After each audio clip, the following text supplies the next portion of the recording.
السلام عليكم.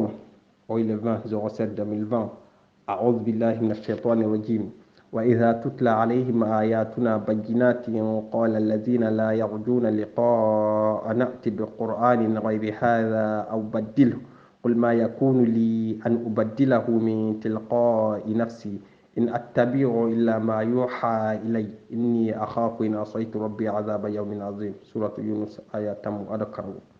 or kamanen tiga na mama kemene kebe fini jonga maka igani legeri akin kamambana maka lillahi al-amru min qabl wa min ba'd am hada mataga hada madam oga ke fi be no nga sire sulan tinyana sirondi ndananga imma magantanya sire be imegeri golle ke khoni nanti allam hada mataga hada madam magantanya sire be imega rekoni nanti komenti maka allam komete gidan a petit laki ke bane dan na mota killu anke banan kat ke fisronde suno munafaqa ke ba non kellanti ke fisronde de o be to sir murege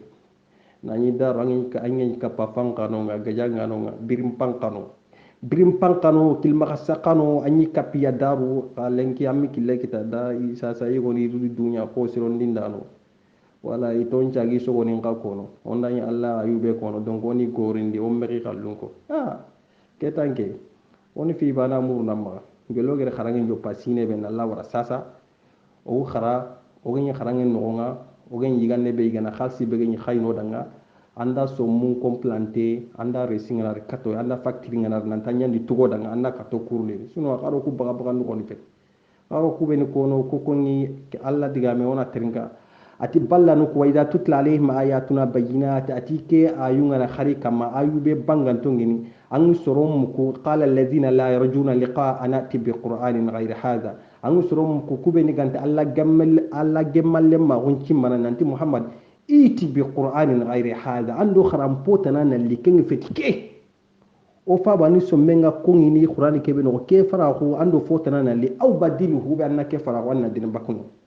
ken palo ko lan tanteren kana de o fa bani sommonya ne ke ronda do kismani sommo allati muhammad akosro ku danga kul ma yakunu li ati akungi danga nanti amin ke muhammad danga an ubadilahu min tilqa'i nafsi na qur'ane ki latidu non kelan kempra ko lante goroni lante ken gorni khalenki kota lada modi bru almami bru kharangana bru tuana bru ibetudo soro lingum batte na alla lingum tono ibetudo soron chogom batte na alla sogon tono ti duna dun nafa ti me entere anna mugo bala o fitna nani fitna ndo bala un tinge ke giri kunyima bawni yan ke son nkrado ke goma ko gare mutuna sito qur'ane ojo filaning fal le 20/07/2020 ojo filan ke Allah dale surat Yunus nanti Muhammad akosro ko danga kul ma yakunu li an ubaddilahu min tilqa'i nafsi akoy danga nanti amin ke Muhammad danga nanti na Qur'an ke changer tindu na fara ko tindu nanti na khali ngunko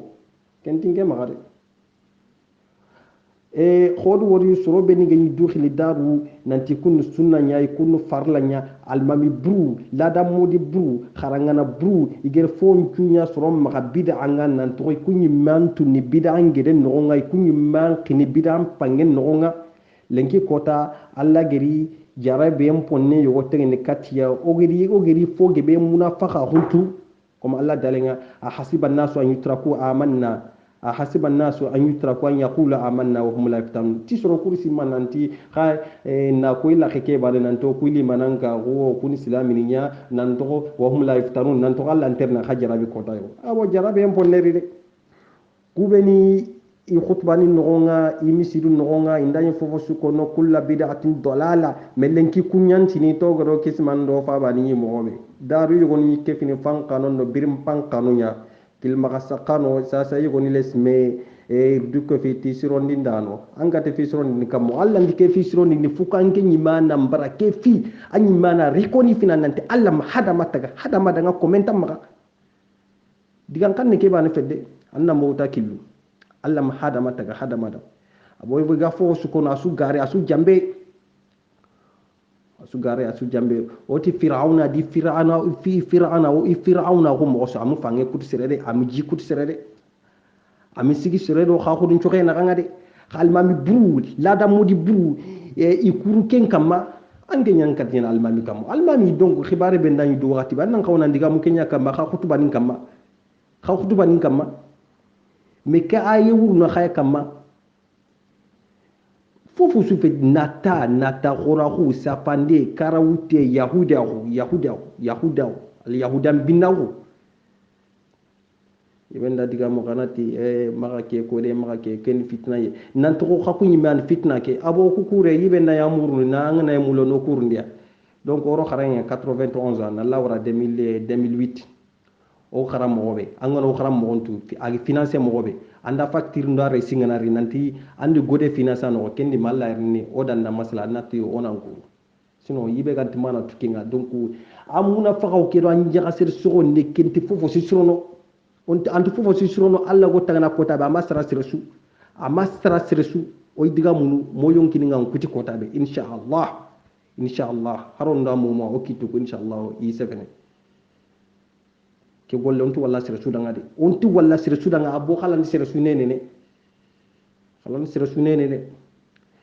o kudena onti rekile falle faye ken to maga pew iga fo su konoti négociation nyande kundi kiteran de on gemme ya murunde yibe ga gemme murni fukanke yimana ke gollero kin annam bara soron dangane nanti alla hada mata angem kinyaro ko nanke lan ke golle soron anto na afirata anto ni jambantiata